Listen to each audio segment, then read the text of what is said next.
Because we're 20% humidity, we're looking at higher humidity levels. We would expect that we even have a greater impact on the virus. We're looking at other types of disinfectants. And so we're, as a scientific community, we're continuing to study the virus to understand its characteristics. Mr. Bryan, can you explain why some hot spots we've seen in the U.S. are hot and humid, like New Orleans, for example? Let me explain. If you look at the coronavirus as a chain with many links, what we've done through our study is we've identified some of the weak links in that chain that the transmission of the virus depends upon. We identified that heat and humidity is a weakness in that chain. We've identified that sunlight, solar light, UV rays is a weakness in that chain. That doesn't take away the other activities, the guidance from the White House, the guidance from the CDC and others on the actions and steps that people need to take to protect themselves. This is just another tool in our tool belt, right? Another weapon in the fight that we can add to it. And in the summer, we know that summer-like conditions are going to create an environment where the transmission can be decreased, and that's an opportunity for us to get ahead. But the president mentioned the idea of cleaners, the bleach and isopropyl alcohol you mentioned. There's no scenario that could be injected into a person, is there? I mean, no, I'm here to talk about the findings that we had in the study. We don't do that within that lab, at our labs. So how do you... Are we simplifying through injection? We're talking about almost a cleaning sterilization of an area. Right. Maybe it works, maybe it doesn't work, but it certainly has a big effect if it's on a stationary object. Okay. So how do you... Are we simplifying too much by saying that it'd be better with the warmer weather and the sun coming out more and more, that people would be outside than staying inside their home, confined to the four walls of their house? It would be irresponsible for us to say that we feel that the summer is just going to totally kill the virus and that if it's a free-for-all and that people ignore those guidelines. That is not the case. We have an opportunity, though, to get ahead with what we know now and factor that into the decision makings for what opens and what doesn't. But so are you saying on surfaces, the heat, the hot summer, and whatever other conditions, humidity and lack of humidity, that would have an impact? So that on surfaces where it can be picked up, it will die fairly quickly in the summer, whereas in the winter it wouldn't die so quickly. Yes, Mr. President. When it's exposed to UV rays, take a playground equipment, for example. The UV rays hitting a piece of playground equipment will kill the virus when it hits on the playground equipment. But underneath, where the sun does not get, if someone touched that and had it on their hands, it could still be there, right? It has to be in direct light of the UV rays. With the sun, if it's on somebody's hands, right, and they haven't touched their face and all of the things. And it's exposed to the sun. I know, but if they're outside, right, and their hands are exposed to the sun, will that kill it as though it were on a piece of metal or something else?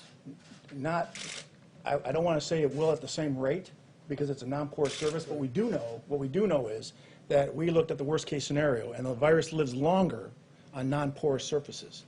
So porous surfaces, it doesn't live quite as long. So in theory, what you said is correct. This is sort of semi-non-porous, right? Yes, right? Yes, Mr. President.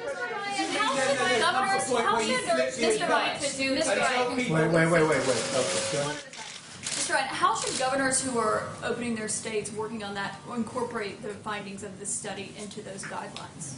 I would leave that up to the governors. This is a decision. This factors into their decision process. As I mentioned, with knowing this knowledge and having this knowledge, as we continue to study and further know what the virus does and how it reacts, it could impact the way a governor will look at what he opens in a state, how he opens it, in what environments these things are opened up. But I leave that up to the governors to make that decision. Obviously, at the moment, the advice is stay at home.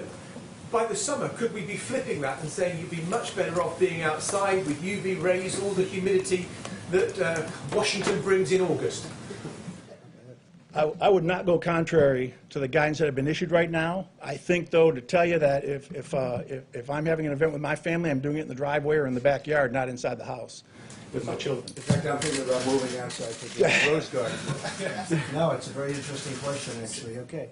Please, how much more research, how much more time would it take to have conclusive results that could be used here? You said these were emerging results.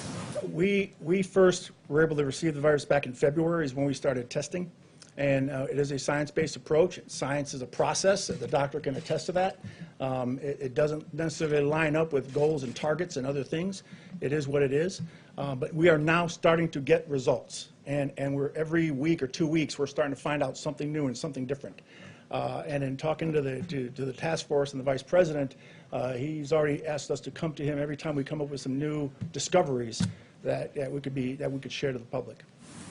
Phil? Yeah, sir, have you compared notes with your counterparts in other foreign governments or in private industry who might have been studying the same thing, and do their findings show the same result that you found here? We do have a very good partnership with a lot of our allies. We work closely with them on this particular topic. We actually authored a document called the Master Questions List. If you go to DHS-S&T's website, we've already had about 17,000 hits on this document. It actually outlines what all the countries in the world are doing to fill the certain gaps of knowledge that don't exist within the virus, and what we do know, and that is really what targets and drives the science community to say, oh, what don't we know now, so we don't duplicate what other people have done. So we've championed that document. It's well referenced, and I would encourage you to look at that.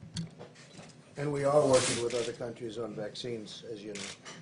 Yeah, go ahead, please. Thanks, Mr. President. If there is a summer ebb with this virus, what would the federal government need to do to take advantage of that time? Say it at the beginning, what? Oh, so if there is a summer sort of ebb with this virus, what would the federal government need to do to take advantage of that time to be better prepared for a possible resurgence in the fall than we were the first Well, time I'll tell you around? one thing. I think a lot of people are going to go outside all of a sudden. People that didn't want to go outside, they'll be going. To me, this was really a very interesting meeting. We covered it in great detail, and these are incredible people at that. We could call it a laboratory because that's essentially what it is. It's a super laboratory. It's a lot of things going on at that laboratory. Right, but A lot of very interesting things going on at that laboratory. Yeah. What would you and other areas of the government